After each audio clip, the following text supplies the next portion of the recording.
ವಾಲ್ಮೀಕಿ ನಿಗಮದಲ್ಲಿ ನಡೆದಿದೆ ಎನ್ನಲಾದಂತಹ ಬಹುಕೋಟಿ ಅಕ್ರಮಕ್ಕೆ ಸಂಬಂಧಪಟ್ಟಂತೆ ಸಿಬಿಐ ನಂತರ ಈಗ ಇಡಿ ಪ್ರಕರಣಕ್ಕೆ ಎಂಟ್ರಿ ಕೊಡ್ತಾರೆ.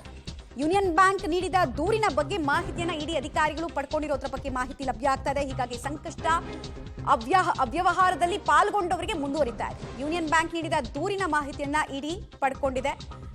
ಫ್ರಾಡ್ನ ಸ್ವರೂಪ ಹೇಗಿದೆ, ಜೊತೆಗೆ ಬೇನಾಮಿ ಆಸ್ತಿ ಏನಾದರೂ ಆಗಿದೆಯಾ, ಹಾಗೆ ಮನಿ ಲಾಂಡ್ರಿಂಗ್ ಆಗಿದೆಯಾ, ಈ ಎರಡೂ ಆಯಾಮದಲ್ಲಿ ಇಡಿ ಎಂಟ್ರಿ ಕೊಡುತ್ತೆ. ಮತ್ತೆ ಫೈನಾನ್ಷಿಯಲ್ ಫ್ರಾಡ್ ಆದಾಗ ಅದನ್ನ ಕಂಡು ಹಿಡಿಯುವಂತಹ ಎಕ್ಸ್ಪರ್ಟೈಸ್ ಬ್ಯೂರೋಕ್ರಸಿ ಯಾವುದು ಅಂತ ಕೇಳಿದ್ರೆ ಇಡಿ.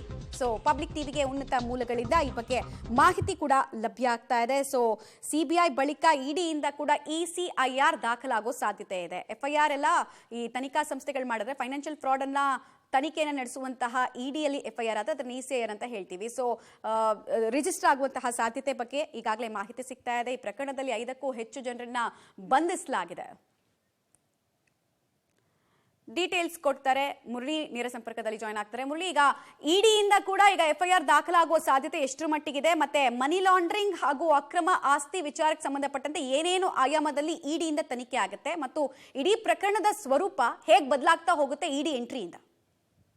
ಖಂಡಿತವಾಗಿಯೂ ಮಮತಾ, ಅಂದ್ರೆ ಈ ಪ್ರಕರಣಕ್ಕೆ ಸಂಬಂಧಪಟ್ಟಂತೆ ಈಗಾಗಲೇ ಸಿಬಿಐ ಅಧಿಕಾರಿಗಳು ಒಂದು ಪ್ರತ್ಯೇಕವಾಗಿ ಒಂದು FIR ಅನ್ನ ದಾಖಲು ಮಾಡ್ಕೊಂಡಿದ್ದಾರೆ. ಅದು ಯೂನಿಯನ್ ಬ್ಯಾಂಕ್ ಕೊಟ್ಟಂತ ದೂರಿನ ಮೇಲೆ. ಆ ದೂರಿನ ಮೇಲೆ ಈಗಾಗಲೇ 3 ಬ್ಯಾಂಕ್ ನ ಸಿಬ್ಬಂದಿ ಏನಿದ್ರು ಅವರ ವಿರುದ್ಧ ಮತ್ತು ಪಬ್ಲಿಕ್ ಸರ್ವೆಂಟ್ ಅಂತ ಹೇಳಿ ಕೂಡ ಓಪನ್ ಅನ್ನ ಮಾಡ್ಕೊಂಡಿದ್ದಾರೆ. ಅಂದ್ರೆ FIR ನಲ್ಲಿ ಒಂದು ಆಪ್ಷನ್ ಅನ್ನ ಓಪನ್ ಮಾಡ್ಕೊಂಡು ಈಗ ತನಿಖೆನ ಮಾಡ್ತಾ ಇದ್ದಾರೆ. ಆದ್ರೆ ಇಡಿ ಅಧಿಕಾರಿಗಳು ಈ ಪ್ರಕರಣಕ್ಕೆ ಎಂಟ್ರಿ ಆಗಿರೋದು ಯಾಕೆ ಅಂತ ಹೇಳಿದ್ರೆ, ಅಕ್ರಮವಾಗಿ ಹಣವನ್ನ ವರ್ಗಾವಣೆ ಮಾಡಿದ್ದಾರೆ, ಮನಿ ಲ್ಯಾಂಡ್ರಿಂಗ್ ಆಗಿದೆ. ಜೊತೆಗೆ 18 ಫೇಕ್ ಅಕೌಂಟ್ ಅನ್ನೋದ್ರ ಬಗ್ಗೆನೂ ಕೂಡ ಮಾಹಿತಿಗಳು ಸಿಗ್ತಾ ಇದಾವೆ. ಜೊತೆಗೆ ಅದ ಹಣವನ್ನ ಅಂದ್ರೆ 94,73,00,000 ಹಣ ಏನಿತ್ತು, ಹಣವನ್ನ ಬೇರೆ ಬೇರೆ ರೂಪದಲ್ಲಿ ಬೇರೆ ಬೇರೆ ಕಡೆಗೆ ಸಾಗಾಟವನ್ನು ಮಾಡಿದ್ದಾರೆ. ಆ ಹಿನ್ನೆಲೆಯಲ್ಲಿ ಬೇರೆ ಬೇರೆ ರಾಜ್ಯಗಳ ಲಿಂಕ್ ಗಳು ಕೂಡ ಇದಾವೆ ಅನ್ನೋದ್ರ ಬಗ್ಗೆ ಮಾಹಿತಿಗಳು ಸಿಗ್ತಾ ಇರೋಂಥದ್ದು. ಅಂದ್ರೆ ಪ್ರಮುಖವಾಗಿ ಕರ್ನಾಟಕದ ಹಣ ಏನಿತ್ತು ಅದು ತೆಲಂಗಾಣದ ಒಂದಷ್ಟು ಜನರ ಕೈ ಸೇರಿದೆ, ಅದನ್ನ ಟ್ರಾನ್ಸಾಕ್ಟ್ ಅನ್ನ ಮಾಡಿದ್ದಾರೆ ಅನ್ನೋದ್ರ ಬಗ್ಗೆ ಅನುಮಾನ ಇರೋ ಹಿನ್ನೆಲೆಯಲ್ಲಿ ಈಗ ಹವಾಲಾ ಮನಿ ಲ್ಯಾಂಡ್ರಿಂಗ್ ಆಕ್ಟ್ ಅಡಿಯಲ್ಲಿ ಏನು ಇಡಿ ಅಧಿಕಾರಿಗಳು ECIR ಅನ್ನ ರಿಜಿಸ್ಟರ್ ಮಾಡ್ಕೊಂಡು ತನಿಖೆನ ಮಾಡ್ಲಿಕ್ಕೆ ಮುಂದಾಗಿರುವಂತದ್ದು. ಈಗಾಗಲೇ FIR ನ ಮಾಹಿತಿ ಅಂದ್ರೆ ಸಿಬಿಐ ದಾಖಲು ಮಾಡಿರುವಂತ